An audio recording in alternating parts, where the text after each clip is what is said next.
یہ جو اس وقت ہماری صوبے میں جو صورتحال ہے، یعنی آپ یقین جانیں کہ ایک صوبے کو آپ اس لیے اس کے بنیادی حقوق سے محروم رکھ رہے ہیں کہ وہ آپ کے ساتھ آپ کی سیاسی مخالف ہے. آپ اس صوبے کی بنیادی حقوق نہیں دے رہے، آپ اس صوبے کی جو NFC میں بنیادی شیئر ہے وہ نہیں دے رہے، آپ اس صوبے کی جو نیٹ ہائڈر پراپرٹی ہے وہ نہیں دے رہے ہیں. آپ ایک صوبے کی چیف منسٹر وہ جلا جیل کے سامنے بیٹھ کے ملاقات کی بھیک مانگتا ہے، اس کو ملاقات نہیں ملتی، اور دوسری طرف جو ہے نا ایک صوبے کی چیف منسٹر چین جاتی ہے تو سرکاری جہاز میں جاتی ہے، برازیل جاتی ہے تو سرکاری جہاز میں جاتی ہے. کیا یہ ایک ملک دو دستور نہیں ہے؟ ایک ملک کا ایک صوبے کا چیف منسٹر ملاقات کے لیے، قانونی ملاقات کے لیے اس کو ملاقات نہیں ملتی، اور دوسری چیف منسٹر جہازوں میں گھوم پھر کے سرکاری مزے لے رہی ہے، اس کو فنڈ مل رہے ہیں، اور پھر کہتے ہیں کہ پنجاب کو ترقی کر گیا.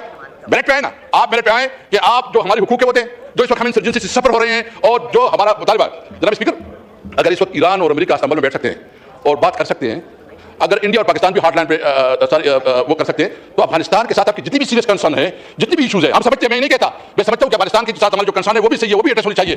لیکن ڈپلومیٹک چینل ایسے ہوتے ہیں، ڈپلومیٹک چینل ایسے ہوتے ہیں کہ ڈپلومیٹک چینل سے آپ مسائل کا حل کرتے ہیں. ہمارا سارا کاروبار، ہمارا سارا بزنس، ہمارا سارا روزگار افغانستان کے ساتھ جڑا ہوا ہے، یعنی ہماری سروائیول کے بغیر نہیں ہے. آپ ہماری بات کو کیوں سنوائی نہیں دیتے؟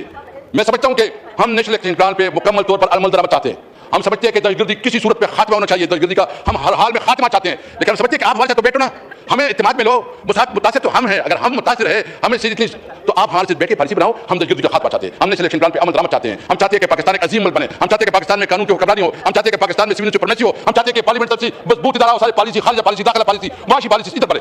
جناب اسپیکر، میں آخر میں ایک بات پوچھنا چاہتا ہوں.